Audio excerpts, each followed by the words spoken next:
Associates. Thanks for watching News 12 on your side.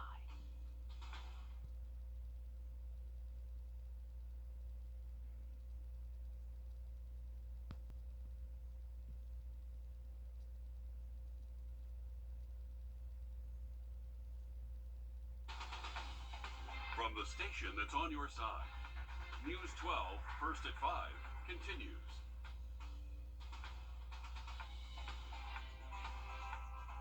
Well, Augusta is a step closer to a new ambulance provider after a long meeting today. The state committee recommending Central EMS to the DPH committee, and they narrowed down that decision. We had Gold Cross, Amerimed, and Central EMS all involved in that recommendation, but several Augusta city leaders were at today's meeting. They did not have a say in that, but they were just in there if any questions had to be asked there. But our Nick Veland is live at 5. He was at that meeting, and with this recommendation in place, what was the tone in the room during today's meeting? Yeah, well, there was a sense that the city leaders were just fed up with the process, getting to the point where it is out of their hands now. The future of Augusta's ambulance services are in the hands of the DPH. After more than 3 hours of discussion where the 3 applicants answered questions, those in attendance then heard from Augusta commissioners and the mayor on what they felt was best for the decision for the area. They mentioned having more structure within the contract. Mayor Pro Tem Brandon Garrett says that the commission failed the people by allowing this process to take so long. The committee then looked over each plan, scored them, and made their decision, recommending Central EMS. This all comes after the city failed to put in an application to own the zone. And Augusta Mayor Garnett Johnson says city leaders should have been able to make this decision earlier. Yeah, I'm embarrassed in that essentially we had a council that's making a decision on our community, in which I had hoped that with Augusta being in the conversation about acquiring the zone, we could then perhaps take the lead in who the best provider for the city of Augusta is. Right now, we're back, in my opinion, back at square one, where we're going to be working with another service provider to try to come up with a contract. And coming up all new on News 12 at 6 o'clock, we'll go more in detail on who Central EMS is, what they're looking to change, and where this process goes from here. All right, thanks for that update there, Nick. Switching gears to weather now, we're going to send things outside to First Alert Chief Meteorologist Riley Hale. We'll have an update for you in just about 10 minutes. All right, thanks, Riley. An update in the disappearance of a 5th grade teacher. On Tuesday, Aaron Adams pled guilty for his role in the disappearance of Tina Prince. Adams was charged with 1 count of concealing the death of another and 6 counts of false statements. He was sentenced to 40 years. In June of 2021, Prince was reported missing by her family, and just 1 week later, her body was found in a wooded area in Washington County. Grovetown police are asking for your help to find this missing teen. Zamaria Martin was last seen on Friday on Washington Road. Police say she may be in Augusta or Atlanta. If you see Martin or know where she is, call the Grovetown Police Department with the number there on your screen. In a video never seen publicly today, jurors saw disgraced attorney Alex Murdaugh's 3rd interview with law enforcement, where investigators identified inconsistencies with his timeline on the day of the murders. Nick Neville walks us through some of the key takeaways from the interview. The interview got off to a testy start, with Murdaugh friend and defense attorney Corey Fleming saying he was uncomfortable with SLED agent David Owen, the lead investigator on the case, asking questions of Murdaugh as a suspect. Now, throughout the interview, Owen pointed out multiple inconsistencies that the state has already laid out earlier in this trial. That Alec's voice could be heard at the kennels, even though he was adamant that he was never there that night. And also a Snapchat video taken by Paul indicates that Alec had changed clothes. SLED agent David Owen testified that timeline inconsistencies in Alex Murdaugh's 3rd interview were significant developments in the investigation. Because it wasn't one inconsistency, it was several inconsistencies over a period of time that were repeated. Owen asks Murdaugh about this Snapchat video, which shows him in different clothes than when law enforcement arrived. Murdaugh appears confused. Owen then asks when Murdaugh changed clothes. I'm not sure. It would have been Before dinner or after dinner? No, it would have been. What time of day was that? I would have thought that had already changed. I guess I changed when I got back to the house. Later, when told by Owen that a friend of Paul's identified Alec's voice in the background of a phone call at the kennels around around 9 o'clock. When Murdaugh claims to have been taking a nap, he again denies being at the kennels at all. Not if my times are right. Alex says he has no idea whose voice that could have been, but Owen pushes back. And Brogan's been around your family for pretty much all of his life. Oh, absolutely. And he recognizes your voice, and you have a distinct voice. The interview ends with an exchange where Owen directly asks Murdaugh whether he murdered his wife and son. He denies killing them and says he doesn't know who did. So does that mean that I am a suspect? You were still in, like I told Corey earlier, you were still in this. With everything that we've talked about, with the family guns, the ammunition, nobody else's DNA.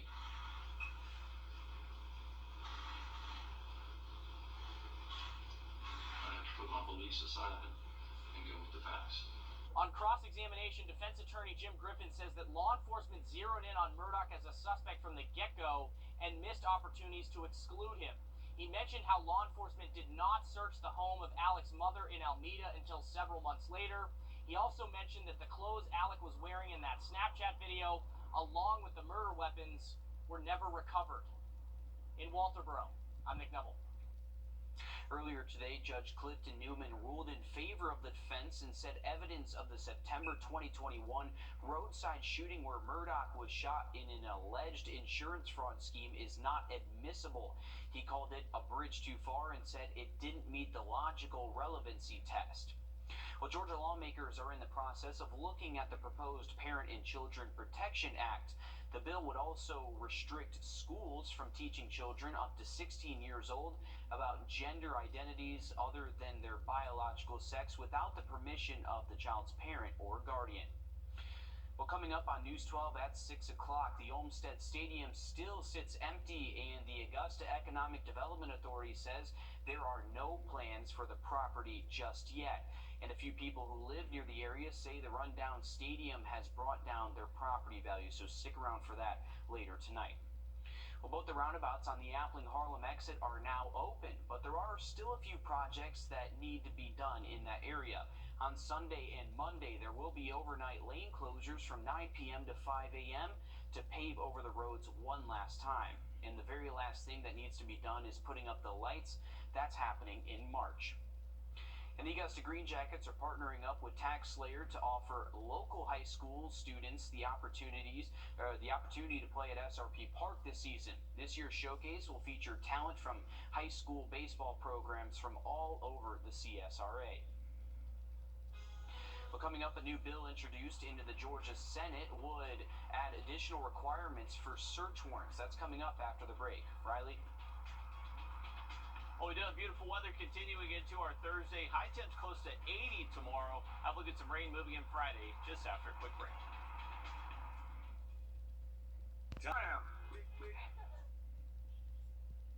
Well, Georgia state lawmakers debating today on a new bill making no-knock warrants harder for police officers to get. Abby Kasoris is at the state capitol with the latest. No-knock warrant can be used when officers feel it's necessary to catch a suspected criminal off guard, but a bill here on the Senate floor would make it harder to get those types of warrants approved. Vince Champion, the director of the Georgia chapter of the International Brotherhood of Police Officers, says no-knock warrants can be dangerous for officers, but they serve a purpose getting criminals off the street. We all want the same thing. If we do this, we want it to be safe for everybody. Senate Bill 175 aims to add additional requirements for no-knock warrants in Georgia. Before the surge, the bill would require more proof that a no-knock warrant is needed, approval from the agency's top official, and signing off from a Superior Court judge. And while executing the warrant, the officers must wear body cameras. He supports it. There's been mistakes made, and that's what's brought it to the forefront. The family of Johnny Lorenzo Bolton is still fighting in court. 2 years ago, Bolton was shot and killed in Smyrna while officers were serving a no-knock warrant. No-knock warrants, when the government comes into your home without warning in the dead of night, that's among the most intrusive government invasions imaginable. The family's lawyer, Zach Greenemeyer, says the bill could help other families. Part of the trauma that the family is going through and that families around the country are going through comes from not having answers. Answers like, how did he die? The officer testimony says Bolton gripped his fingers together, and the officer believed he was in possession of a weapon, while people inside of the home testified his hands were raised above his head. Greenemeyer says body cameras need to be rolling while executing a warrant. The right and wrong answer for what happened. There's an objective truth, and body cameras are not perfect, but they can help us get at that objective truth. The future of that bill has yet to be decided. It was read before the Senate here today and has not been assigned to a committee. In Atlanta, I'm Abby Kasoris. Thanks, Abby. Switching gears now to weather. An absolutely gorgeous day outside, and we're going to send things over to... Woo, saucy!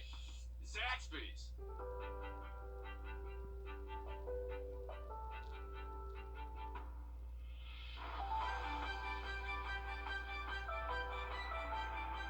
First Community Bank, the bank behind your business. Injured? Call Austin Jackson, the Augusta guy. Insurance companies are a business, and they care about two things: getting rid of your claim as fast as they can, and paying you as little as possible. I'm Austin Jackson, your guy in Augusta. If you've been injured, I'll guide you through the process and make sure the insurance company gives your claim the time and attention it deserves. Call me for a free, straightforward talk. Call Austin Jackson, the Augusta guy. 706-724-7224. What's the Zaxby's! Well, imagine for a moment watching a cooking show on TV and being able to smell the fresh bread that the chef is making, or be able to smell the ocean while watching a show on the Travel Channel. While as difficult as that may be to believe, the technology already exists to make shows and movies even more real. As our tech reporter Jamie Tucker shows us, virtual reality is no longer just about watching videos.